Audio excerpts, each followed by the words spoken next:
Habits class. Today we have lesson 11, and that is a self-check. So yeah, nothing new, just review. Let's start right in with review. First of all, what are opposites? Remember, opposites are things that mean, or words that mean completely different, like up, down, top, bottom, east and west. So yeah, there's lots of things. They mean completely different, north and south. So they mean completely opposite, two exactly different things. Sounds a spelling of ear and air. Okay, so ear and air, if you notice, some of the letters can say either, right? Some letters can say ear, some can say air.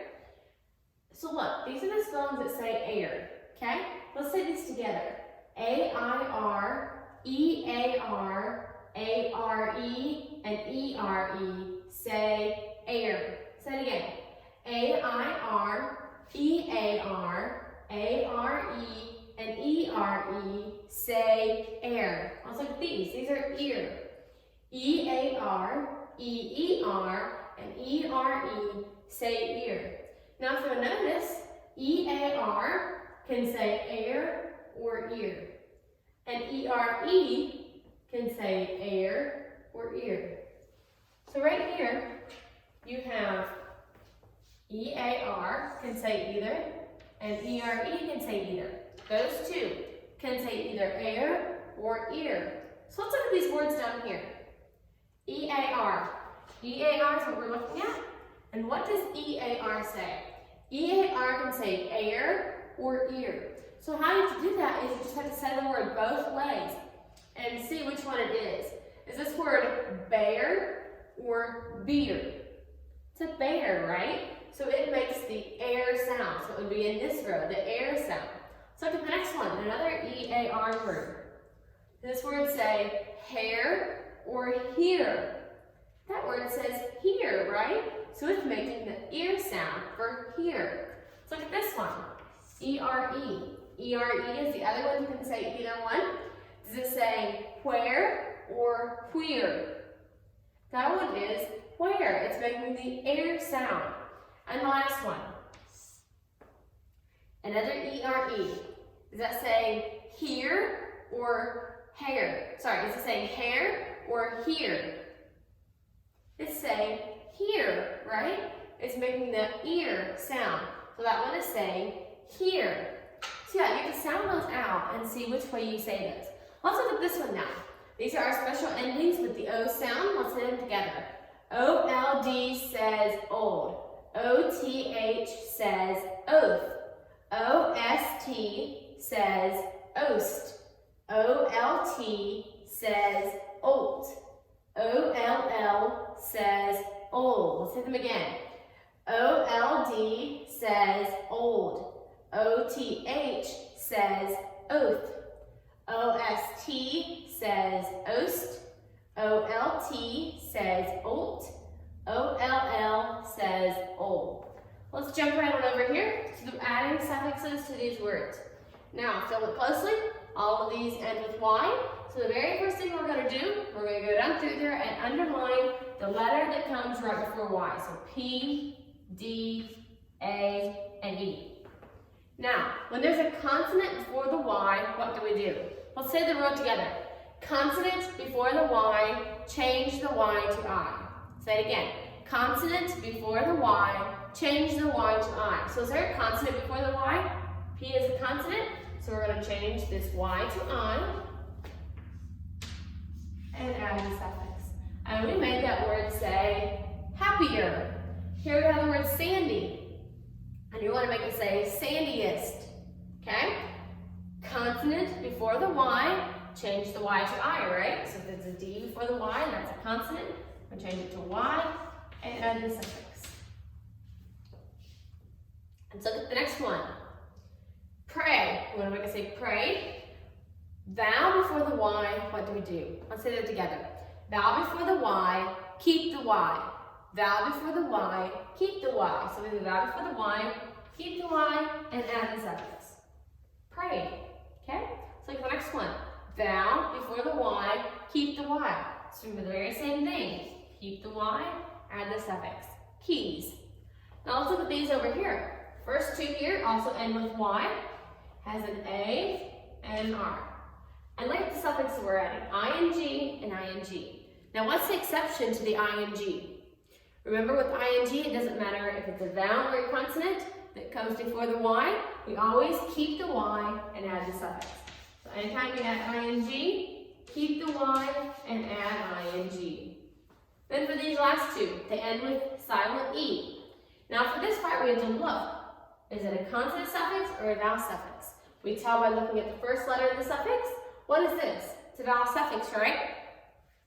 Okay, let's say it together. Vowel suffix, drop the e. Vowel suffix, drop the e. Say it with me. Vowel suffix, drop the e. So we're going to drop this e because we have a vowel suffix. It begins with I, and then we're going to add the suffix.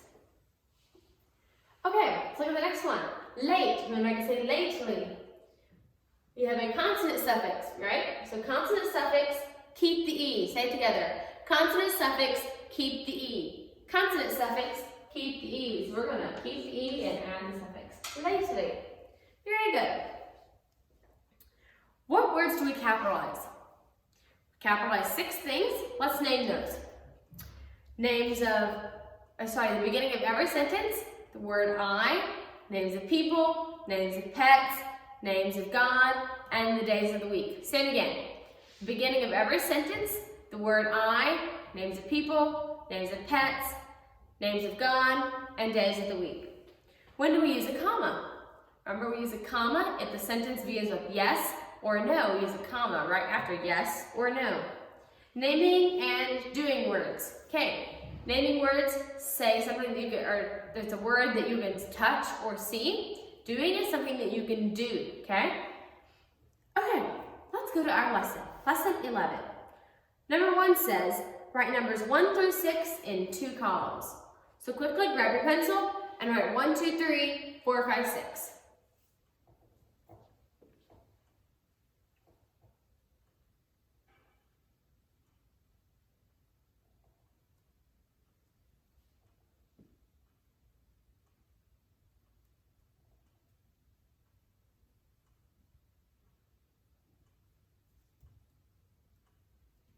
Okay, if you're finished with that, we're now going to do our spelling word. So back to number 1. Number 1, most. Most. Who got the most pieces of candy from the piñata? Most.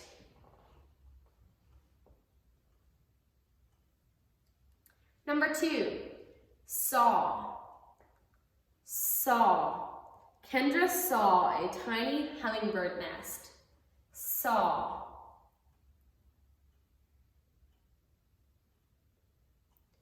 Number 3, into. Into. The farmer chased the cows into the cattle trailer. Into.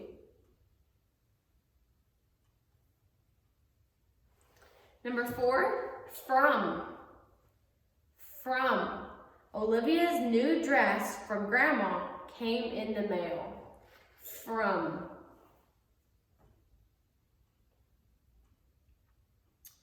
Number 5, new. New. Timothy has a new baby brother. New.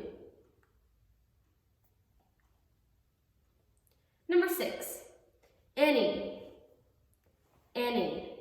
We did not get any watermelon because a groundhog ate the vine. Any.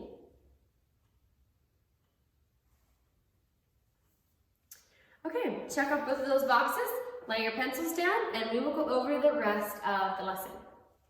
Part 2 says mark the vowels. Simply put a macron or a breve on all the vowels. Part 3, circle the words that in capital letters. So go ahead and you can do that. Circle the whole word that ends in capital letter. Part 4, put a comma in each sentence. So you put 1 comma in each sentence. Part 5, write the words and add the suffixes. So it gives you the rule on top of the word. So you write out the whole word, adding the suffix that it gives you. Part 6, write the words and add the suffix ing.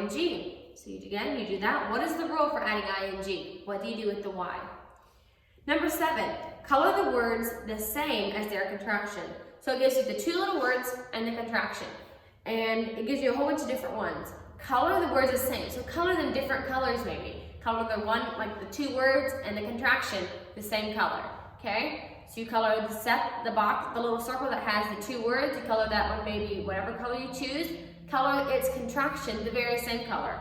And so you'll need 6 different colors to do that part, okay? You need 6 different colors, color them all a different color. Number 8, match the words that mean the same. So these are working with synonyms, words that mean the same thing. Part 9, match the words to naming or doing. So these are telling you things that are naming, things you can see or touch, or doing, things that you can do. And you look at each word and you draw a line to naming or doing. Number 10, match the words that are opposites. So these are words that mean totally opposite. You connect those two words. Part 11, match the words to the way they sound. So these are matching the words to their pronunciation. And part 12, write the sentence neatly on the lines. This is penmanship. The children in Norway eat 4 meals a day. That'd be kind of fun, right? Eating 4 meals a day. So write that carefully. Yes, take your time for that. Check over your whole self-check. Make sure you did everything correctly. Follow all the directions. Use a ruler anytime you underlined. And yeah, make sure it's written neatly. Make sure you spelled everything correctly. Yeah, just check over it and do your work very carefully. Okay? I think that is all for language arts class.